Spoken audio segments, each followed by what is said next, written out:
Bismillahirrahmanirrahim.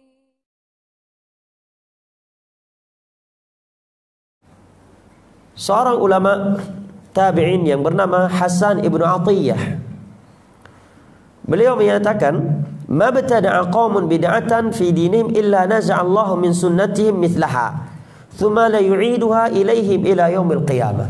Tidaklah suatu kaum melakukan suatu bid'ah melainkan Allah cabut suatu sunnah yang serupa dengan bid'ah tersebut dari hati mereka, dan Allah tidak akan mengembalikan sunnah tersebut kepada mereka sampai hari kiamat. Dan itu fakta.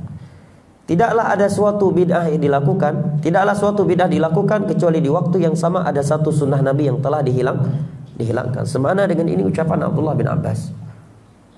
Ini otomatis. Betul? Tidaklah ada satu bid'ah dilakukan kecuali di situ ada satu sunnah Nabi yang telah dimatikan. Makanya para ulama benar-benar memerangi bahayanya bid'ah. Karena setiap bid'ah itu mematikan sunnah Rasulullah sallallahu alaihi wasallam. Naam. Al-Imam Abu Hanifah beliau menyatakan, "Alaika bil athar wa tariqas salaf wa iyyaka wa kulla muhdatsatin fa innaha bid'ah." Hendaknya engkau berpegang teguh dengan athar. Ya, athar yang dimaksud oleh para ulama dahulu adalah Al-Quran dan hadis dengan pemahaman para sahabat Nabi sallallahu alaihi wasallam. Wa tariqas salaf, dan hendaknya engkau berpegang teguh dengan jalan mereka para as-salaf. Wa iyyaka wa kulla muhdatsatin fa innaha bid'ah.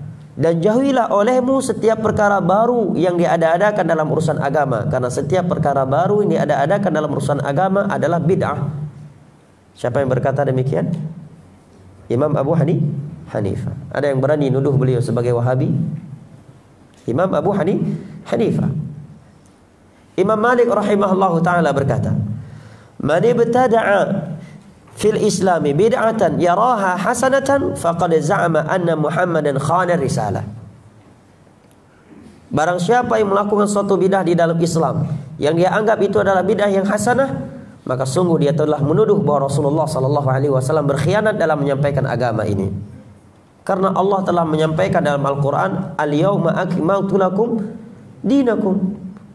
Kok tiba-tiba ada suatu ibadah yang dianggap baik? Berarti ada suatu ibadah dalam agama ini yang belum tersampaikan oleh Nabi ini, oleh Nabi kita sallallahu alaihi wasallam. Ini hal yang tidak mungkin. Karena kata beliau dengan ayat ini, "Fama lam yakun yauma idzin dina la yakunu liyauma dina." Sesuatu yang itu bukan bagian dari agama Islam di masa Nabi, maka di masa kita ini itu juga bukan bagian dari agama. Nah,